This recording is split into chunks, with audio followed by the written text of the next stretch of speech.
ఎవరు లేరని ఫీల్ అవ్వకండి, ఈ యాప్లోకి వెళ్ళండి, ఇవి కూడా చాలా వరకు చెడగొడుతున్నాయి అనేది తెలిసి కూడా, అంటే ఇందులోకి వెళ్తే మనం తప్పుదారిలోకి పడతామని తెలిసి కూడా, అవగాహన ఉన్నా కూడా మరి ఎందుకు దానిలోకి ఆ చిక్కుల్లోకి వెళ్ళి బ్లాక్మెయిల్స్ దాకా ఒకరిని చంపడం, లేకపోతే వాళ్ళు ఆత్మహత్య చేసుకోవడం, ఇన్ని వస్తున్నా కూడా అసలు వీళ్ళు మారని పరిస్థితి.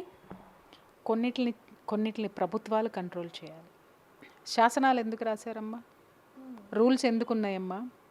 ఆ రూల్స్ని ఎప్పుడు మనము వాటిని పాటిస్తున్నామమ్మా? ఆ రూల్స్ని అమలు చేసేవాళ్ళు ఎవరమ్మా? చట్టము. ఆ చట్టం కూడా టింటిన్లు, అట్లా జేబుళ్ళు, తర్వాత బల్ల కింద చేతులు, బల్ల కిందలో పోయి గూగుల్ మ్యాప్, గూగుల్ పేలు, అక్కడ కూడా గూగుల్ దరిద్రమే కదా. ఇవన్నీ వ్యవస్థ అంతా కూడా ఇలాగే పనిచేస్తున్నప్పుడు ఇలా ఎందుకు జరుగుతుందని ప్రశ్న ఎందుకు మనం వేసుకోవాలి? ఇవాళ మనం ఇల్యూజన్ ప్రపంచంలో బతుకుతున్నాం. అండర్స్టాండ్? ఏఐలో బ్రతుకుతున్నాం. వాళ్ళు కూడా ఏఐలో చూశారు స్కెచ్, ఇలా మర్డర్ చేస్తే ఎలా ఉంటుంది, ఇలా ఉంటే ఇలా తప్పించుకుంటామని ఏఐని అడిగారు. ఏఐ మ్యాప్ వేసి చూపించింది.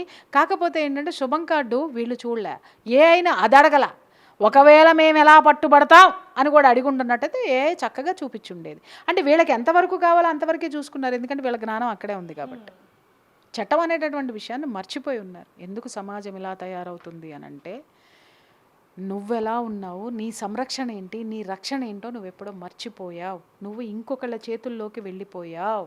ఇంట్లో ఉన్నటువంటి ప్రతి ఒక్కళ్ళు, నేను ఇప్పుడు తరచూ చూస్తున్నాను, మొన్న కూడా నన్ను నేను చెక్ చేసుకున్నా. ఒక ఆఫీస్కి వెళ్ళి కూర్చున్నాను, అందరం ఉన్నాం, అందరూ వివిఐపీసే ఉన్నారు. అందరం హలో హాయ్ అని చెప్పుకున్నాం. అందరూ అప్రయత్నంగా ఒక్కొక్కళ్ళ చేతిలో సెల్ ఫోన్ వచ్చేసి ఫోన్ చూసేస్తున్నారు.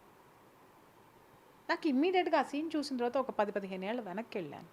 వెనక్కి వెళ్తే కూర్చున్నంతసేపు ఒకళ్ళ ఎక్స్పీరియన్స్ ఒకళ్ళు షేర్ చేసుకునేవాళ్ళు, ఒకళ్ళ పిల్లల గురించి ఒకళ్ళు మాట్లాడుకునేవాళ్ళు, లేదా ఒకళ్ళ ఊరి గురించి మాట్లాడుకునేవాళ్ళు, వాళ్ళ పెద్దల గురించి మాట్లాడుకునేవాళ్ళు, తల్లిదండ్రుల గురించి వాళ్ళ ఫాదర్ గురించి చెప్పేవాళ్ళు, వాళ్ళ తాతల గురించి చెప్పేవాళ్ళు. ఇవన్నీ మానేసి ఫోనులు చూసుకుంటా, అంటే పక్కవాడితో మాట్లాడడం కూడా ఓపిక లేదు, బద్ధకం. మనం దేంతో మాట్లాడుతున్నామంటే దీంతో మాట్లాడుతున్నాం. ఇంకో కొత్త విషయం మొన్న మా స్నేహితుడు ఒకటి చెప్పాడు. ఏంటంటే, మేడం మనం ఇప్పుడు కూర్చొని సెల్ ఫోన్ ఆన్ చేసి ఇలా పెడితే సెల్ ఫోన్ మొత్తం వింటుందంట. అది సెల్ ఫోన్ ఆన్ చేసి పెడితే మొత్తం వింటుంది మేడం. చాలామంది అంటుంటారు, నేను ఇలా ఆలోచించాను, ఇలా అనుకున్నాను, అనుకోగానే నాకు వీడియో వచ్చేసింది అంటే, అరే పిచ్చమొహాలారా, గూగుల్ వింటుంది.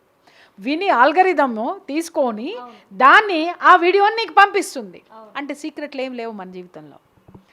అది మొన్నటి నుంచి ఏం చేస్తున్నానంటే, అసలు ఇంటికి రాగానే ముందు అసలు అదే ఏరోప్లేన్ మోడ్లో పెట్టేసేసి ఫోన్ ఎక్కడో పెట్టేసి మేము ఎక్కడో ఉంటున్నాం. అంటే ప్రైవసీ కూడా లేని సమయం వచ్చి దరిద్రంలో బతుకుతూ దీన్ని అభివృద్ధి అని అడుగుతారమ్మా. నాకు అర్థం కాగడితే చెప్పండి. అంటే అప్పుడు నాకు అనిపించింది, ఒరే అయితే ఎవడి గురించి అన్నా తెలుసుకోవాలంటే వాడు యూట్యూబ్ ఓపెన్ చేస్తే అర్థమైపోద్ది అనుకుంటా అన్న. ఎగ్జాక్ట్లీ మేడం అన్న.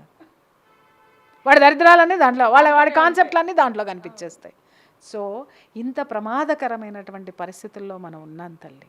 దాన్ని గమనించండి. ఎడ్యుకేషనా మీ బొంద? అరే ఎడ్యుకేషన్ ఉన్న వాళ్ళందరూ మా దగ్గరికే వచ్చి కౌన్సిలింగ్లు తీసుకుంటున్నారా నాయన. సంవత్సరానికి కోట్ల రూపాయల ప్యాకేజీలు ఉన్నవాళ్ళు కూడా మా దగ్గరికే వస్తున్నారా నాయన.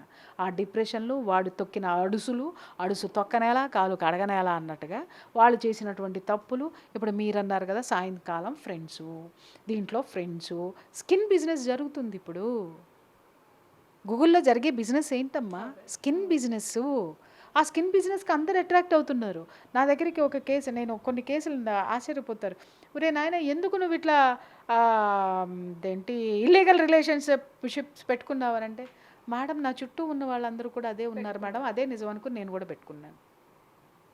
ఒరే ఒక్కసారి ఇంకొకటి కూడా కనుక్కో, నువ్వు పోయి నీ చుట్టూ ఉన్న వాళ్ళకి కూడా పంచాయతీలు అయినాయి, వాళ్ళు కూడా కౌన్సిలింగ్లు పోయారు, పోలీస్ స్టేషన్కి పోయారు, వెళ్ళి కనుక్కోను. అలా ఉంది ప్రపంచం. వాడు చేశాడు, నేను చేస్తా అంటే ఇతను చూసేది ఏంటంటే అక్కడ వరకే చూస్తాడు. ఇతనికి ఏం కావాలో, ఇతని మనసు ఎక్కడ ఊగుతుందో అక్కడ వరకే చూస్తాడు. శుభం చూడు, చివరి కార్డు ఎండింగ్ చూడ్డు.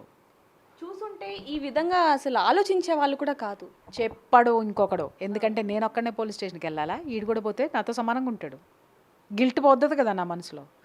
నేను ఒక్కడే మా ఆవిడతో చెప్పు దెబ్బలు తినాలా, ఈడు కూడా తింటే ఓ పని అయిపోలేదు, నా పక్కన వచ్చి కూర్చుంటాడు. రా పక్కన కూర్చో అని పిలిచి పక్కన కూర్చోబెట్టుకుని, అరే నువ్వు పో, నువ్వు చెయ్యి, ఇది ఇంతేరా, నీళ్ళు తాగినంతేరా, నువ్వు అట్లేరా, నువ్వు ఇట్లరే అని చెప్పేసి వీడు ప్రొవోకేట్ చేస్తాడు. ఎందుకంటే వీడు దొంగ, ఇంకో దొంగని పక్కన పెట్టుకుంటే కానీ వీడికి బ్యాలెన్స్ కాదు.